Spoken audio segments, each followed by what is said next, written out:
Hey guys, my name is Sam. I am a designer based here in Sydney. I recently did a little project of a lamp redesign that I found on the side of the road. It's been super cool, super fun process of just redesigning, renovating, making over the entire thing. I've really loved it, and luckily I filmed it for you guys to watch, so I hope you enjoy and let me know what you think in the comments. Also, hi, me again. You may notice that I gave myself a little haircut. This video did take me a while to make, I will admit. Yeah. I found this vintage lampshade on the side of the road recently, and it's an absolute design classic from the 1970s. The floor lamp was designed by Scandinavian company Oslo and manufactured right here in Australia. It's a prime example of the mid-century atomic age design movement. With the space race well underway and innovations aplenty, design at this time really reflected people's optimism for the future. Think striking Googie architecture such as the iconic theme building at LAX, the Jetsons TV show, and strong, fluid curves that gave a sense of movement and speed incorporated into everything from electronics to furniture and lighting design. Okay guys, hear me out. I have an idea for the lamp. I think I kind of want this to be like an area mood lamp, so it's just going to shine up on the ceiling, give a really nice soft glow. I think it could be super cool. So yeah, let's see. I'm going to do a quick concept sketch to help get a better idea of what this light will look like once it's been gutted and rewired.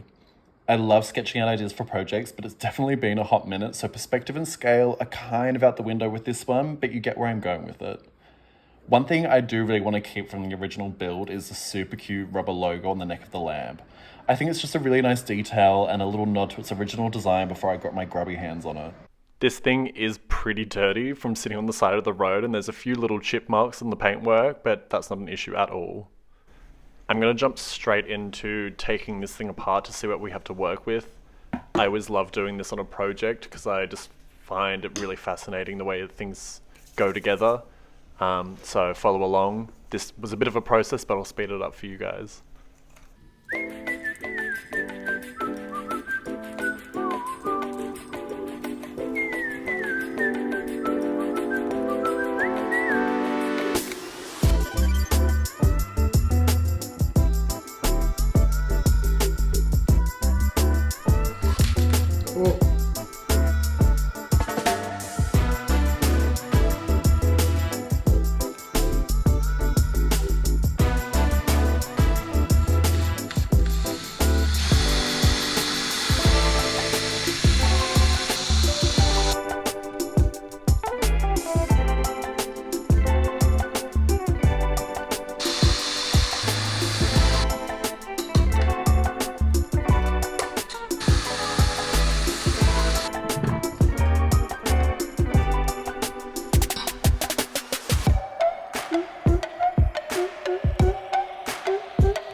Okay, I've just finished the disassembly of the lamp, and I've just found two more on Facebook Marketplace that are $5 each, so they're just kind of old Ikea lamps.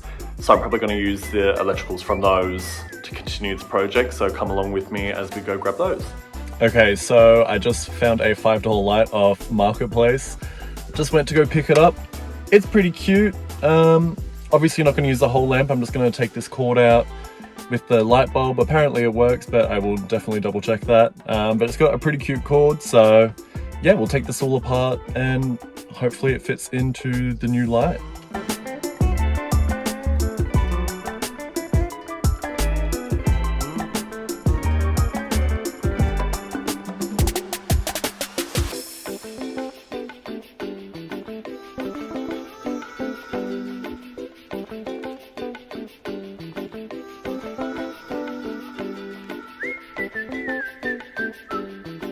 Okay, absolute rookie error on my end.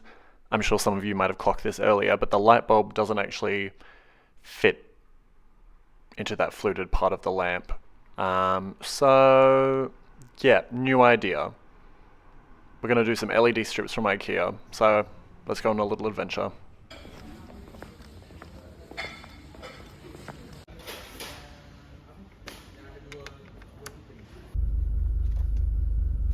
Alright guys, another day, another dollar. I got a bit carried away, as you can see, last night sanding the lampshade, but a really cool feature I kind of found out from sanding it is that if you can see these sort of lines that go horizontally all up and down it, that's actually from when the lampshade was spun over the mold. So yeah, just a cool feature I found. But yeah, so sanded it back. I don't need to go all the way back to bare metal just because I just needed to rough the surface so the priming layer of the paint will stick to it. And I also went to Ikea and got the LED strip pack. So that's super exciting. So I'm going to unbox that now and we're just going to test fit it all and make sure that the lights are working. And then the next step after this is I'll be taking this over to my dad's workshop and we're going to be welding up these holes and then setting it flat back to the surface so it's nice and flush, ready for painting. Okay guys, super exciting. Obviously a little win, but just seeing those lights, they put off a great amount of light there. So I realized pretty quickly that the aluminium on this lampshade is way too thin for welding, at least to my expertise. So I'm just going to make a little backing plate that will go inside the lamp that I'll glue on, and then we're just going to putty over the top and sand it flush ready for painting. Obviously not the ideal situation. I always like to keep myself to a high standard and I would like to learn to weld a little bit better, but this is more than appropriate for the project. The product I'm using here is a Selleys kneaded all-purpose epoxy. I've just picked this up from Bunnings. Super easy to use, you just got to mix the two parts together, make sure they're combined nice and consistently, and then I'm just pressing it on there, making sure it's got a really good adhesion to each other, and then I'm just smushing it into the holes that were left over from those screws originally. And there we have it. It's definitely not perfect, but we're going to sand it back to the surface once it's dried, ready for painting. So I'm just working my way through the grits here, starting at 120, going up to 240, 400, and then finishing on a 600, just to make sure we've got a really nice smooth surface to start painting with. So I'm just going to go in with a Dulux metal etch primer that I picked up from Bunnings, which is my local hardware store here in Sydney. It's my idea of heaven, might not be for some, but I'm just going to go through and give it a really light coat. This is just to make sure that the paint on the next layers sticks really nicely. And then I'm going to go through with that white for the interior. This is a really high gloss white, and that's just to make sure that the light can bounce around as much as possible. It was a bit difficult kind of getting the spray paint into the fluted part of the neck, but I think I got a pretty decent job there. I'm now just going to go in with some sandpaper. I just picked up this handy little pack from Bunnings once again. I'm just going to go in with a 400, which is a really high grit, and just knock off all the little dust particles or any little imperfections that happened in that first coat. We just want to make sure this is nice and glossy and looks as good as it can.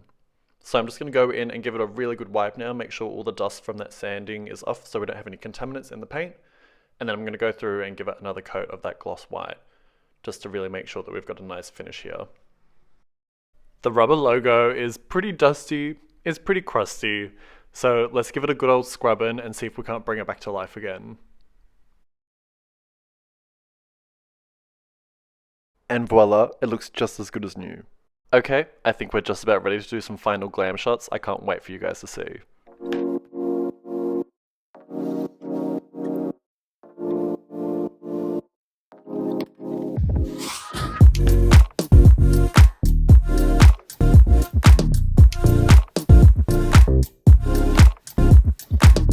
Just look at the reflection the light is putting out on the ceiling. It's so soft. It's so moody. I absolutely love it. And this water-like reflection bouncing off the side of the wall, it just looks so good with the concrete. It kind of reminds me of like pool reflections on a sunny afternoon.